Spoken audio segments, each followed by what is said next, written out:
Eu convido os irmãos a abrirem as suas Bíblias em Malaquias.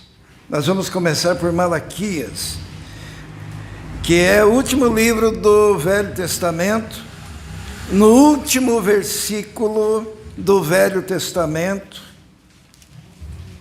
Malaquias, último livro do Velho Testamento, último versículo do Velho Testamento, Malaquias capítulo 4, versículo 6. Amém? Encontraram? Diz assim: Ele fará com que os corações dos pais se convertam aos seus filhos, e os corações dos filhos se convertam aos seus pais. Do contrário, eu virei e castigarei a terra com maldição. Vamos orar. Senhor, dependemos agora totalmente do Senhor para compreendermos a sua palavra, ó Deus. Peço que o Senhor abra o nosso entendimento, que o teu Espírito opere e que nós possamos ouvir tão somente, ó Deus, a sua voz, que toda distração caia por terra nesse instante e possamos ter o nosso coração ligado, Senhor, ligado ao teu coração. Os nossos ouvidos voltados à sua voz, em nome de Jesus. Amém. É muito interessante que o Velho Testamento, que apontava para Jesus, ele termina dizendo que era necessário vir o precursor, João Batista, e depois de João Batista viria Jesus, e a intenção desse ministério seria converter o coração dos pais aos filhos, e o coração dos filhos aos pais, para que não houvesse maldição na terra. E quando nós vemos a terra cheia de maldição, quando nós vemos a terra cheia de pessoas envolvidas com a criminalidade, envolvidas com as drogas, envolvidas com a prostituição, envolvidas com o pecado, nós pensamos assim: a terra está debaixo de maldição. E essa maldição é oriunda do fato de que não houve a conversão do coração dos filhos aos pais, do coração dos pais aos filhos. O que significa isso? Significa que há desavença, significa que há uma dissociação familiar, significa que o coração da mãe não está convertido ao coração da filha, e o coração da filha não está convertido ao coração da mãe. Há contendas, há problemas, há guerras, e essas guerras que nós vemos na esfera da sociedade, elas começam, na verdade, é dentro de casa, porque o coração do pai tem que estar convertido, movido, como diz essa versão, voltado ao coração do filho, e o coração dos filhos voltado ao coração dos pais, porque senão a terra recebe as consequências. Quando a família está desagregada, quando a família está destruída, a sociedade fica destruída e a terra fica destruída, e a terra toda é ferida com maldição. A missão de João Batista era a conversão dos pais aos filhos, dos filhos aos pais. E hoje nós temos uma missão assim também, da conversão do coração dos pais aos filhos, dos filhos aos pais, da mulher ao marido, do marido à esposa, do filho à mãe, da mãe à filha, todos os envolvidos. E para que isso ocorra, é necessário escavar cada coração, porque essa dissociação familiar é resultado de partes interiores, de partes íntimas, de mágoas, de ressentimentos, de experiências amargas, de vozes e palavras pesadas que vão entrando no coração e guardadas nas gavetas mais profundas do nosso ser, e ficam lá empoeiradas, mas elas estão mexendo, envenenando a nossa alma, envenenando o nosso sangue. Por quê? Porque essas questões ficam ao longo de anos, de décadas, às vezes uma vida toda, lembranças que não foram colocadas diante do Senhor e que não passaram pela cruz. Porque a única coisa que pode resolver as questões interiores, familiares mais profundas, nas relações humanas, é a cruz de Cristo encravada no meio daquele problema, e a possibilidade da restauração pelo perdão mútuo, por receber de Deus a graça para poder se perdoar e perdoar o outro e ter a sua família redimida. Quando a gente pensa nessa sociedade, nós estamos pensando que nós vamos entrar num âmbito onde existe dissociação de pai para filho, de filho para pai, de mulher para marido, de marido para mulher, e na sociedade como um todo é o vizinho para com o seu vizinho, a vizinha para com a sua vizinha, e quando a graça de Deus entrar ali, é graça para restaurar, é graça para salvar. E aí está a dimensão da nossa missão. E nós só podemos cumprir essa missão se nós mesmos formos alcançados por essa mesma graça. Não existe a possibilidade de você não ter sido alcançado pela cruz, de você não ter sido lavado pelo sangue, e ao mesmo tempo você querer levar a cruz e levar o poder do sangue de Cristo para restaurar outros.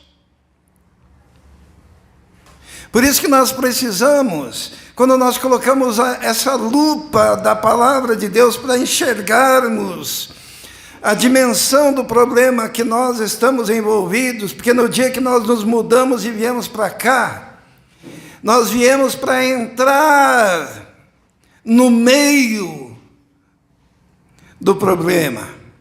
Nós viemos para entrar no meio da tempestade. Nós viemos para fazer diferença numa sociedade corrupta, corrompida, decaída. Nós viemos para amar o bêbado, para amar a prostituta, para amar aquele que é drogado, para demonstrar a graça de Deus em todos os âmbitos.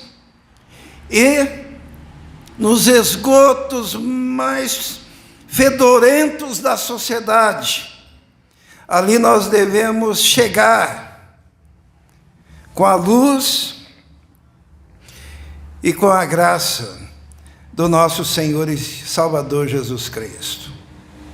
Sabe, quando nós queremos ver esse problema e a questão dessa dissociação familiar, tem um exemplo na Bíblia, eu peço que os irmãos abram, em 2 Samuel, no capítulo 13, onde nós encontramos um problema familiar terrível. E esse problema familiar, que envolvia Davi, que envolvia os seus filhos, que envolvia as esposas e concubinas de Davi, que havia naquela época, que envolvia o primo, que envolvia o tio. Pense numa família enrolada. Quando nós olhamos para a família de Davi, nós compreendemos um pouco de como se estabeleceu na sociedade um problema tão terrível. Porque no capítulo 13 de 2 Samuel, nós encontramos logo no primeiro versículo um problema com 2 filhos de Davi e a irmã. São 3 filhos e mais um primo chamado Jonadab. E diz assim: depois de algum tempo, Amnon, filho de Davi, apaixonou-se por Tamar, que era muito bonita e era irmã de Absalão, outro filho de Davi.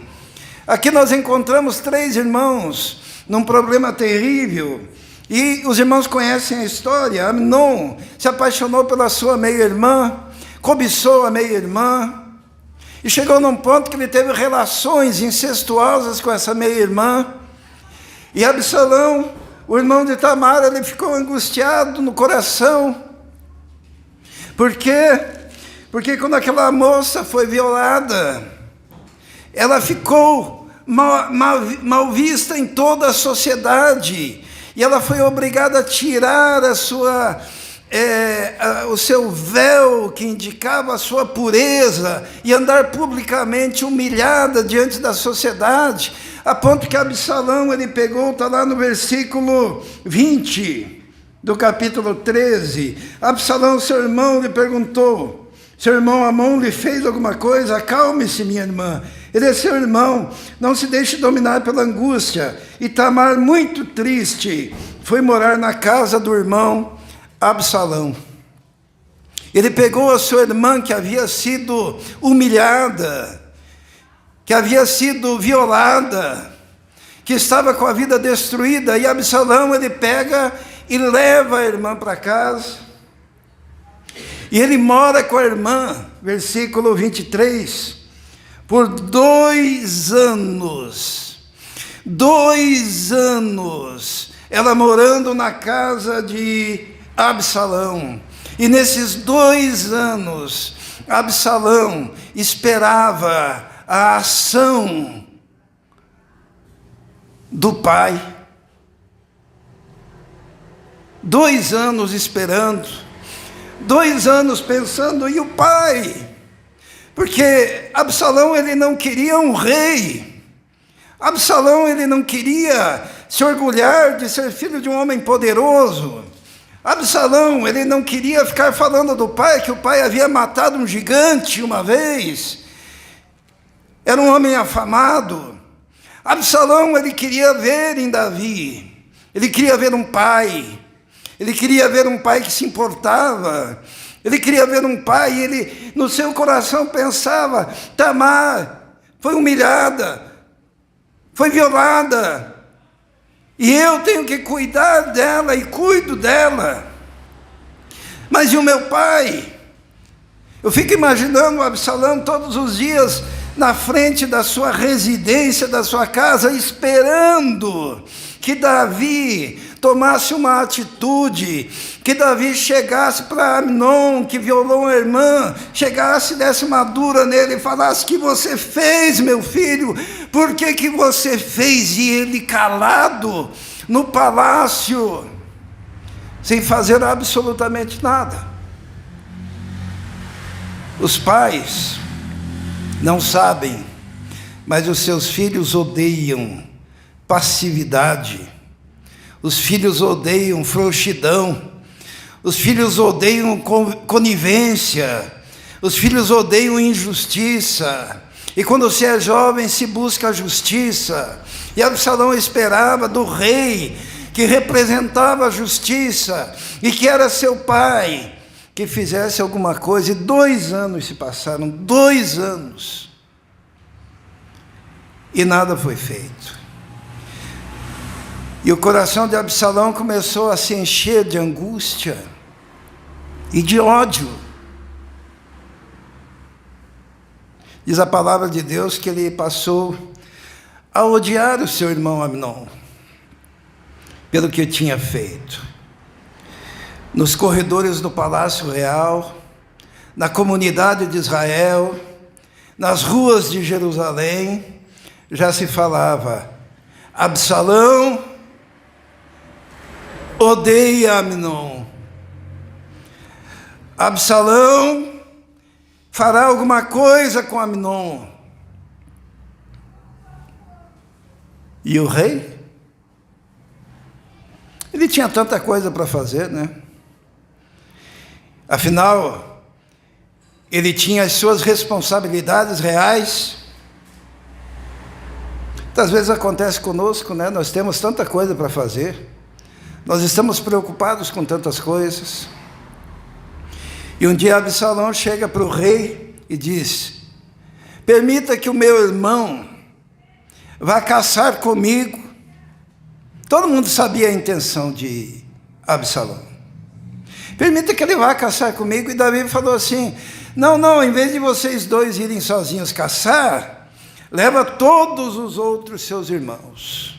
Porque ele imaginou, se for toda a família, lá vai acontecer algum milagre.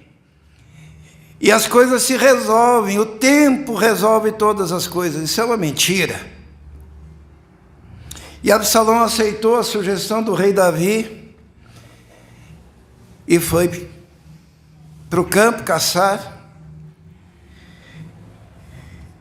E há umas alturas, no versículo 28 do capítulo 13, diz assim: Absalão ordenou aos seus homens, ouçam, quando Amnon estiver embriagado de vinho e eu disser, matem Amnon, vocês o matarão, não tenham medo, eu assumo a responsabilidade, sejam fortes e corajosos. Assim os homens de Absalão mataram Amnon, obedecendo às suas ordens. Então todos os filhos do rei montaram em suas mulas e fugiram. E a catástrofe começou a se estabelecer, não só na família de Davi, porque começa na família, não é isso? Só que se estende para a sociedade. Absalão teve que fugir. Está no versículo 34. Enquanto isso, Absalão fugiu. Sabe para onde que ele foi? Ele foi para a casa do vovô. E ficou lá, sabe por quanto tempo? Está lá no versículo 38. Depois que Absalão fugiu para Gesur, ele permaneceu 3 anos. A ira do rei contra Absalão cessou, pois ele se sentia consolado pela morte do seu filho. 2 anos esperando que o pai fizesse alguma coisa em defesa da filha, da honra, poderia restituí-la à sociedade. E mais 3 anos depois que ele mata o próprio irmão, escondido na casa do vovô. E Davi não foi vê-lo.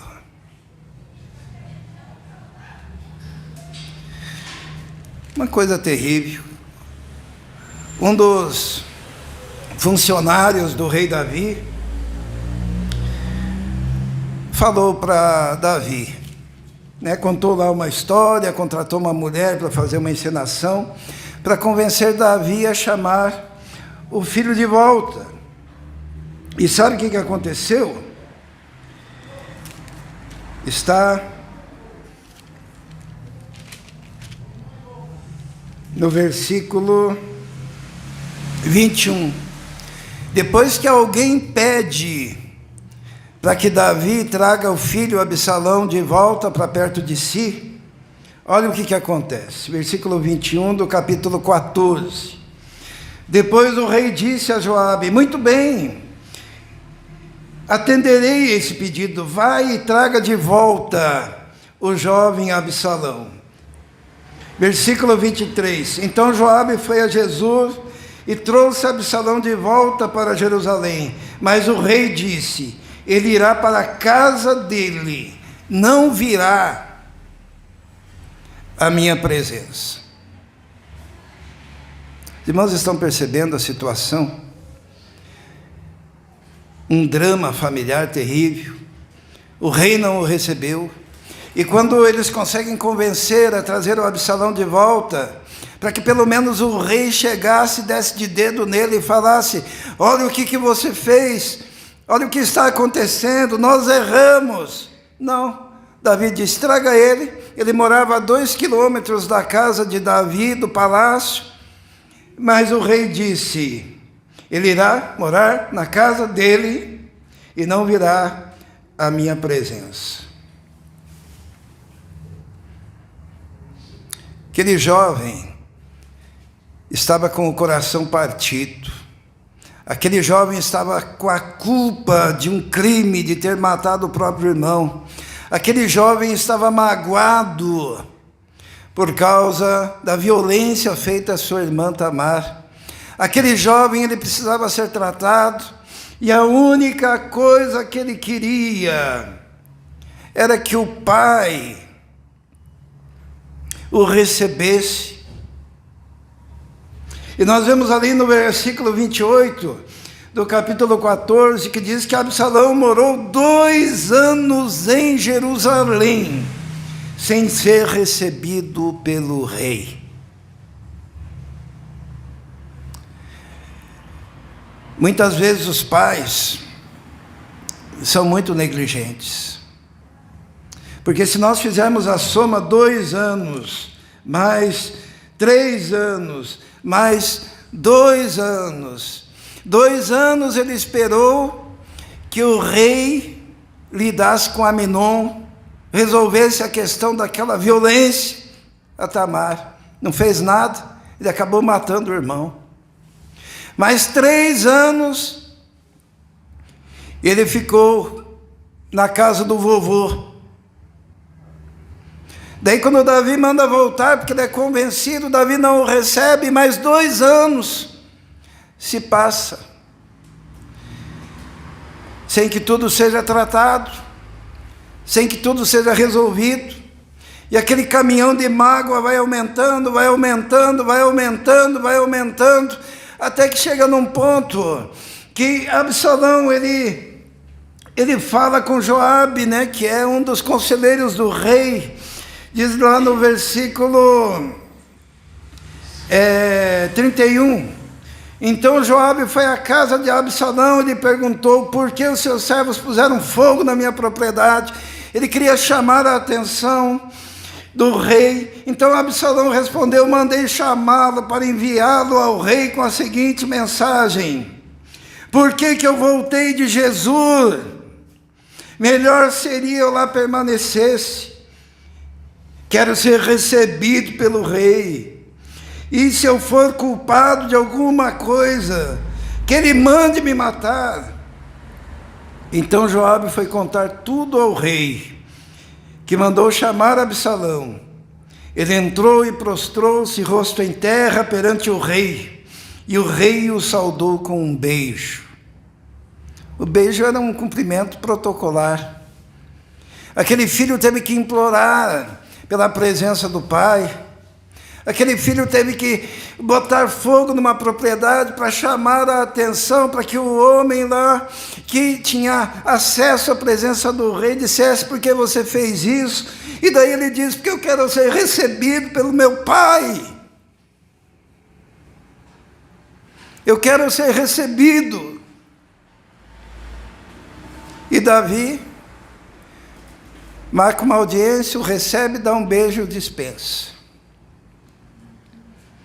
As questões precisavam ser tratadas, as mágoas precisavam ser colocadas sobre a mesa, o choro precisava acontecer entre eles, as coisas mal resolvidas daqueles últimos, pelo menos 7, 8 anos, precisavam ser tocadas. Quando Absalão tem um filho, no meio de toda essa situação, versículo 27 do capítulo 14, ele teve 3 filhos, e uma filha chamada Tamar,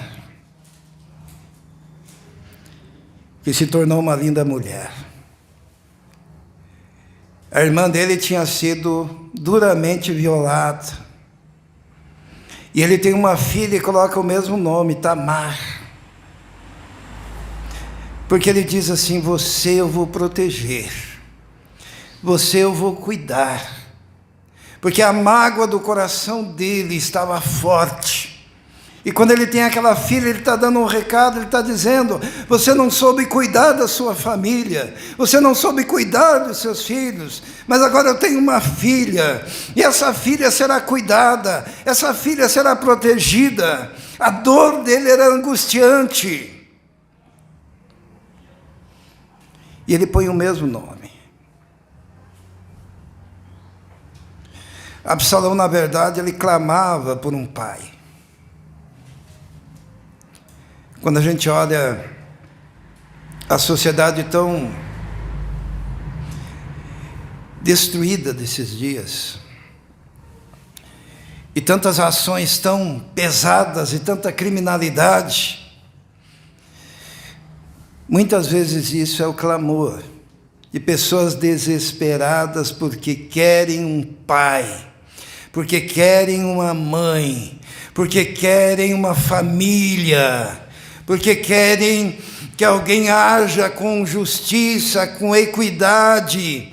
Eles perderam a esperança, e quando a igreja se coloca num bairro, num lugar, é esse o papel da igreja, se mostrar como a esperança de uma vida correta para eles, a esperança de resgate, a esperança de libertação, a esperança de que haja justiça na terra, justiça que esse homem procurou do seu pai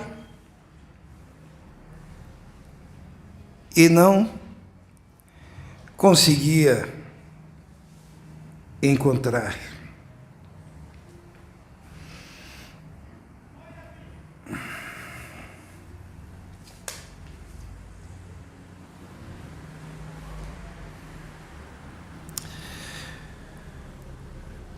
Nós encontramos uma segunda coisa que a gente enxerga nesse texto,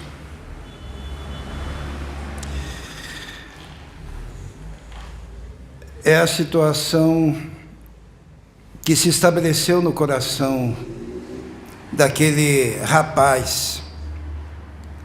Quando o pai simplesmente lhe deu um beijo diante de toda aquela situação, ele passou a ter um propósito no seu coração.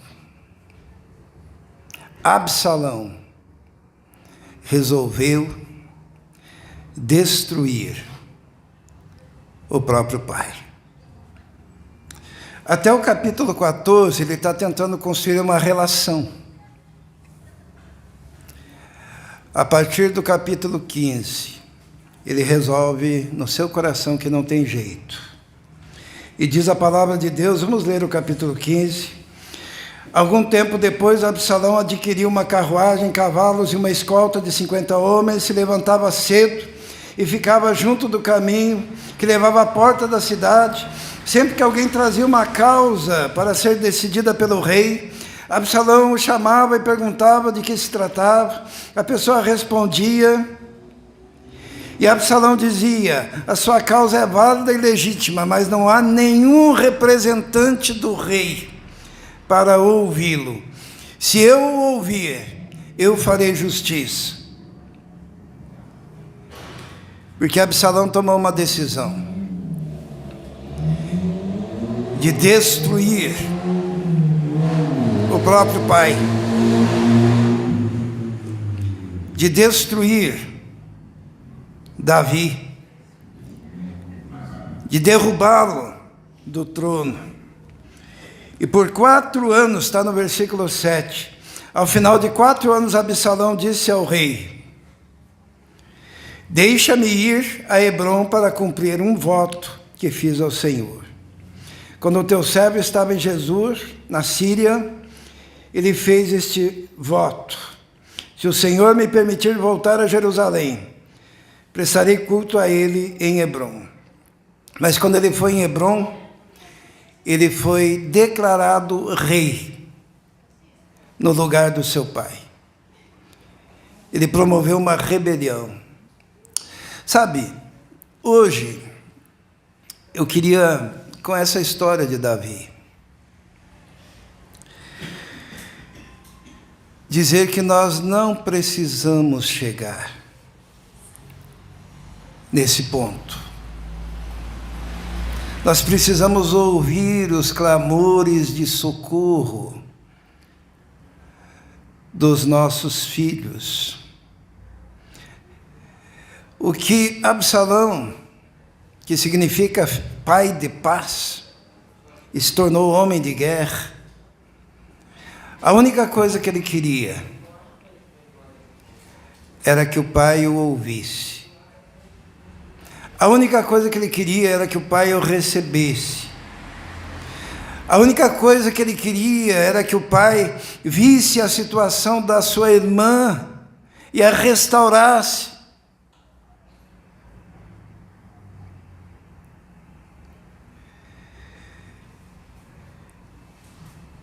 Às vezes a gente fica pensando assim, por que Davi, um homem segundo o coração de Deus, não fez nada em relação aos seus filhos e à sua família?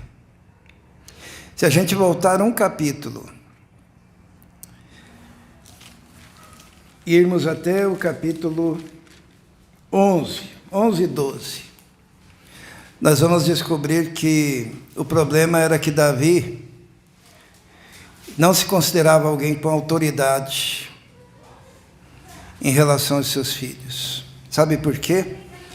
Ele havia visto uma mulher, Batseba,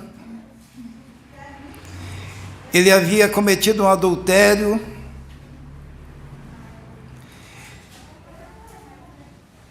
ele havia mandado matar o marido de Batseba, colocando ele na frente da batalha. Ele estava tão cego de paixão que precisou o profeta Natã chegar e contar uma parábola para ele de um homem que tinha muitas ovelhas e de um outro que tinha uma só. E que ficou com a ovelha daquele que tinha uma só. E Davi disse: diga quem é esse homem do meu reino, que eu mando matá-lo. E o profeta Natã disse: este homem é você, rei. Porque ele havia tomado Batseba e matado o marido dela.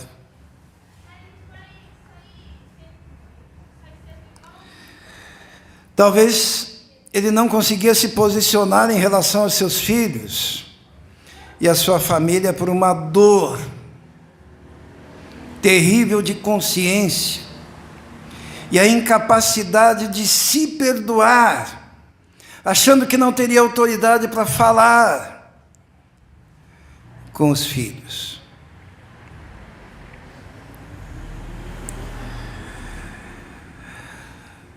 Sabe, nada disso, essa tragédia na família de Davi, ela não precisava ter acontecido. Se tão somente, lá no início, quando Aminon desejou sua irmã Tamar, o rei tivesse se posicionado, o rei tivesse chamado a família, e por mais dura que fosse aquela situação, ele tivesse encarado de frente, em nome de Jesus. Todas as vezes que nós deixamos passar, nós só estamos acumulando condenação sobre a nossa cabeça. Existem relacionamentos que têm coisas engastalhadas há 10, 20, 30, 40, 50 anos, que nunca foram tratados. Davi deu corda, pensou, o tempo apaga tudo. Mas naquele primeiro momento, o que Aminon queria, o que Tamar queria, o que Absalão queria, o que Jonadab queria, era que se levantasse ali, na família, um homem justo, que conseguisse olhar os problemas de frente e que resolvesse as questões ali, em família. Se humilhando, Davi poderia dizer assim: eu pequei, mas o Senhor me perdoou. E você, Aminon, pecou, arrependa-te. E você, Tamar, perdoa. E você, Absalão, vem aqui, me ajude a resolver.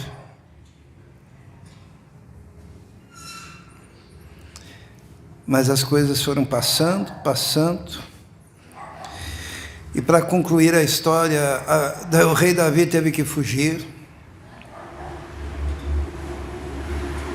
E porque Davi não tratou no início o problema, nós temos um final trágico, que nós vamos encerrar falando sobre isso.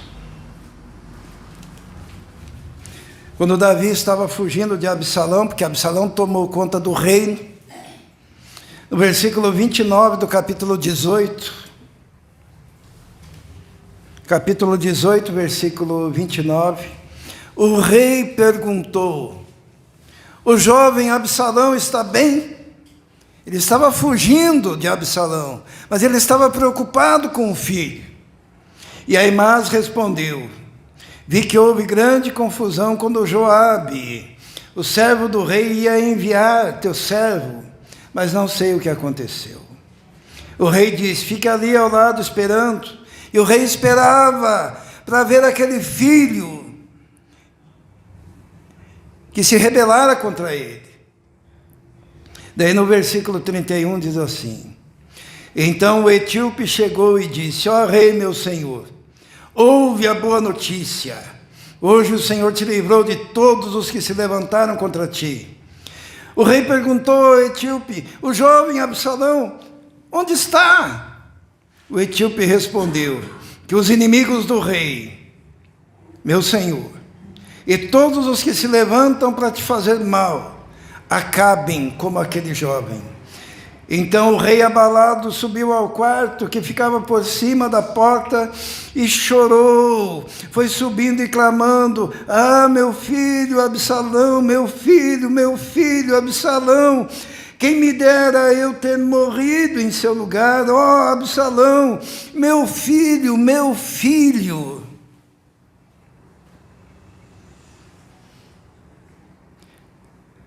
Os irmãos percebem? Tudo isso aconteceu porque naquele primeiro momento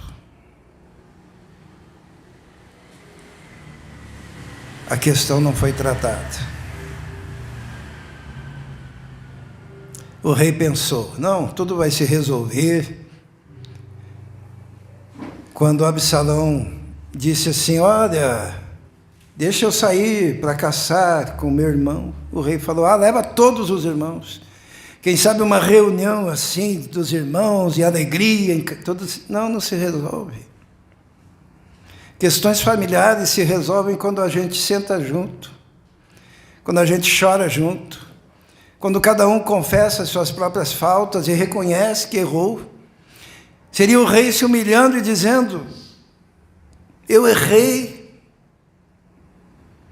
você também errou. Mas tem um Deus que perdoa. Mas ele não fez isso. E termina ele dizendo: ah, meu filho Absalão, meu filho Absalão, quem me dera eu ter morrido no seu lugar. Absalão, meu filho. A morte de Absalão foi muito trágica, porque Absalão, diz a palavra de Deus, que tinha um cabelão compridão assim, né? Que era um símbolo de consagração naquela época, porque mesmo ele cortando o cabelo crescia muito rápido, ele tinha aquele cabelo bonito, e ele era o mais bonito de todos no reino, e estava sempre em evidência, devido à sua beleza. Mas um dia, quando ele estava perseguindo o próprio pai para matar, a mula entrou no meio de umas árvores e ele ficou preso pelos cabelos. E diz a palavra de Deus que ele ficou ali pendurado entre o céu e a terra, até que veio Joabe e mandou matá-lo. E ele morreu ali, entre o céu e a terra. E tudo isso porque um pai,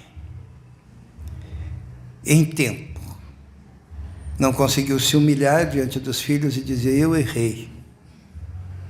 Mas nós podemos nos reunir e podemos consertar. Podemos resolver. Sabe, nunca é boa coisa deixarmos para depois. As coisas não se resolvem por magia.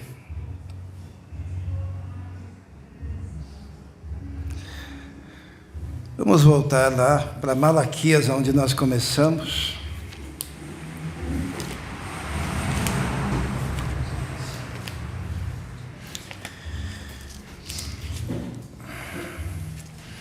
Que é uma profecia que diz assim, Malaquias 4, 6, é o último versículo do Velho Testamento. Ele fará com que os corações dos pais se voltem para os filhos, e o coração dos filhos se voltem para os pais, porque senão a terra será castigada com maldição. Sempre há tempo da reconciliação. Hoje, quando nós temos a intenção de conquistarmos aqui essa região, nós vamos lá em nome de Jesus para fazermos isso, a conversão dos corações dos pais aos filhos, dos filhos aos pais, mas em especial o coração de cada um ao Senhor, para que a terra não seja ferida com maldição. Amém? Vamos orar. Senhor, muito obrigado, Senhor, pela Tua palavra que, por difícil que seja, nos alerta a termos uma atitude, Senhor, de humildade, uma atitude de reverência diante do Senhor e uma atitude de amor em meio às dificuldades da vida, uma atitude de coragem para solucionar problemas em tempo, Senhor. Pedimos que dessa história nós possamos trazer para a nossa vida e para o nosso lar o ensinamento do Teu propósito e da Tua vontade. Nós te pedimos isso, em nome de Jesus. Amém.